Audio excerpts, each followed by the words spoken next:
Assalamualaikum warahmatullahi wabarakatuh.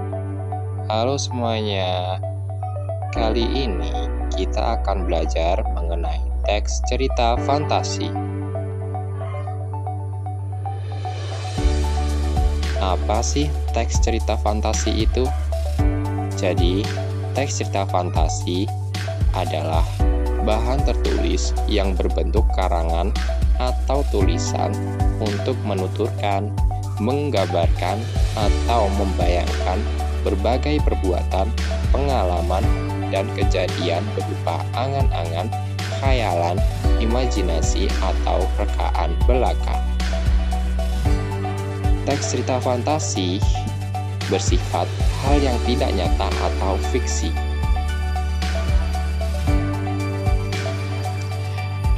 Apa saja sih unsur-unsur teks cerita fantasi itu?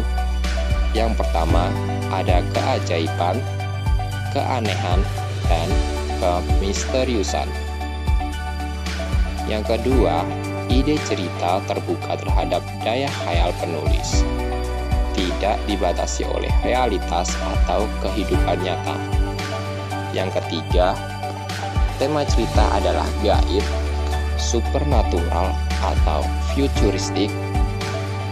Yang keempat, menggunakan berbagai latar, yaitu menerobos dimensi ruang dan waktu. Yang kelima, tokoh unik, yaitu memiliki kesaktian, kekuatan yang supernatural. Yang keenam, bersifat fiktif. Lalu, yang terakhir, bahasa yang digunakan variatif, ekspresif, dan menggunakan ragam percakapan, bukan bahasa formal. Lalu, apa saja sih struktur teks cerita fantasi? Yang pertama, orientasi. Orientasi adalah tahap pengenalan dalam cerita. Dimulai dari tema, tokoh, dan alur. Yang kedua, komplikasi. Komplikasi adalah berisi konflik yang sedang dihadapi oleh karakter. Konflik atau komplikasi yang muncul menjadi inti dari jalannya cerita fantasi. Yang ketiga, ada resolusi. Resolusi adalah jalan keluar dari permasalahan yang dihadapi si karakter. Biasanya permasalahan akan mereda. Lalu yang terakhir ada ending. Ending adalah bagian akhir. Ending bisa berakhir bahagia ataupun sedih. Nah, untuk memperdalam pengetahuan kita tentang teks cerita fantasi, mari kita membaca cerita fantasi berikut secara saksama.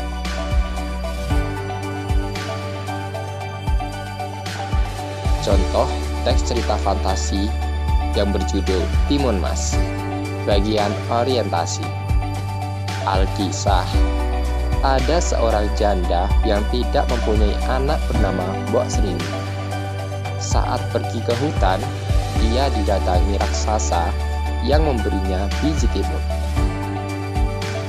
Raksasa tersebut mengatakan kalau ia akan mempunyai anak lewat biji timun tersebut. Mbok Srini pulang dan menanam biji timun itu. Setelah beberapa waktu, tanaman timunnya hanya berbuah satu, warnanya emas. Ia membelah buah tersebut dan kaget karena isinya bayi perempuan. Anak itu diberi nama Timun Mas. Bagian komplikasi. Singkat cerita, Timun Mas sudah dewasa. Suatu malam, Mbok Srini bermimpi didatangi raksasa. Raksasa tersebut akan menjemput Timun Mas seminggu lagi. Mbok Srini takut, lalu menemui petapa sakti.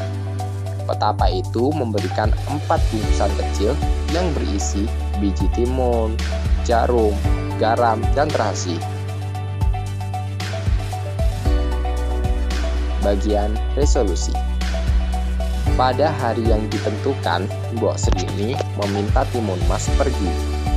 Raksasa pun mengejarnya. Timun Mas membuka bungkusan pertama. Seketika sekelilingnya menjadi ladang timun dan menghambat sang raksasa. Begitu akan tertangkap lagi, Timun Mas membuka bungkusan yang kedua. Dalam sekejap, sekelilingnya menjadi kerimbunan pohon bambu yang runcing. Raksasa terus mengejar meski terluka.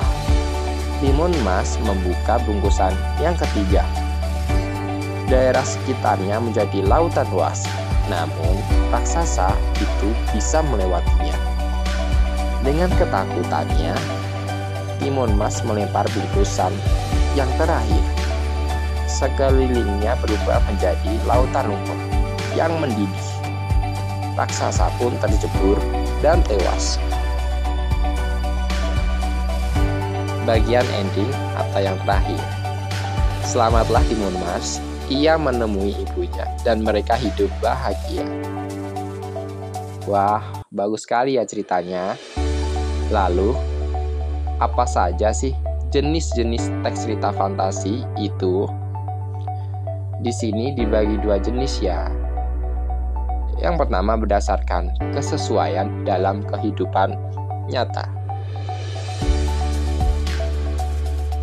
Berdasarkan kesesuaian dalam kehidupan nyata dibagi dua jenis, yaitu cerita fantasi total, seperti Kerajaan di Bawah Laut, cerita fantasi irisan, Putri Salju dan 7 Kurcaci.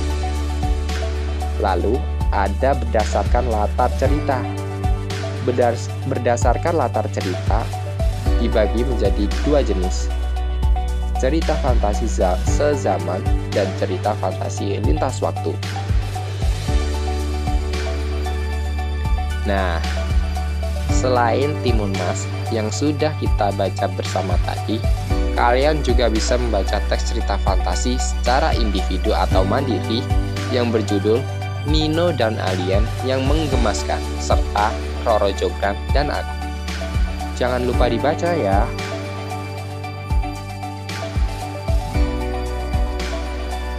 Wah, gimana pembelajaran hari ini? Sangat menarik bukan? Semangat dan sukses selalu.